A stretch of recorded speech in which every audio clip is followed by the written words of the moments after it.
अगर अगर RBI interest rate बढ़ाए तो मार्केट गिरेगा, अगर युद्ध होगा तो मार्केट क्रैश करेगा, अगर इन्फ्लेशन बढ़ेगा तो स्टॉक मार्केट खत्म हो जाएगा। सुनने में कितना लॉजिकल लगता है, लेकिन एक सवाल, अगर मार्केट इतना आसान और प्रिडिक्टेबल होता तो हर दूसरा इंसान करोड़पति क्यों नहीं है। नमस्कार, मैं हूं हरीश और आपका स्वागत है कॉस्टा कैपिटल में।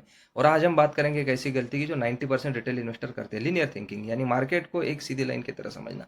लेकिन सच क्या है, मार्केट डोमिनो नहीं, मार्केट एक लिविंग सिस्टम है। लीनियर थिंकिंग की सबसे बड़ी गलती होती है, ज्यादातर लोग सोचते हैं इंटरेस्ट रेट बढ़े तो स्टॉक मार्केट गिरेगा, ऑयल प्राइस बढ़े तो इकोनॉमी खराब होगी, डॉलर अगर स्ट्रांग होगा तो इंडिया वीक होगा। लेकिन मार्केट ऐसे काम नहीं करता। क्यों? क्योंकि हर एक्शन का एक रिएक्शन होता है और फिर रिएक्शन का भी एक रिएक्शन होता है। इसे कहते हैं फीडबैक लूप। समझ लीजिए मार्केट का एक रियल गेम। मान लीजिए ऑयल प्राइसेस अचानक बहुत बढ़ गए, लीनियर थिंकिंग बोलेगा अब इन्फ्लेशन बढ़ेगी, कंपनीज का प्रॉफिट घटेगा, मार्केट क्रैश होगा। लेकिन रियलिटी क्या होता है?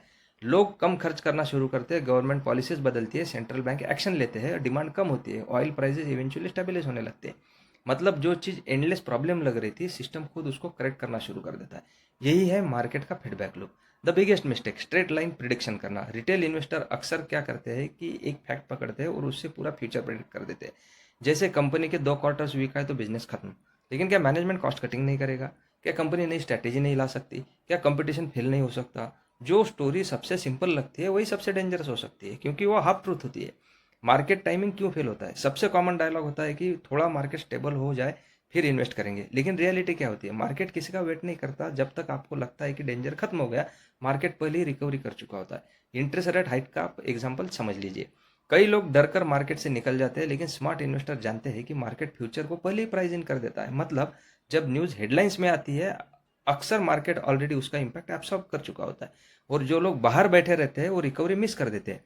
तो इसमें रोल प्ले होता है सेकंड ऑर्डर थिंकिंग का। स्मार्ट इन्वेस्टर का एक सीक्रेट, स्मार्ट इन्वेस्टर क्या करते हैं, वो सिर्फ क्या होगा नहीं सोचते, वो सोचते उसके बाद क्या होगा। अगर करेंसी वीक हुई तो एक्सपोर्ट बढ़ सकते हैं, अगर सेक्टर्स में बहुत प्रॉफिट्स है तो न्यू कंपटीशन आ सकता है, अगर प्राइजेस बहुत बढ़े तो डिमांड घटेगी।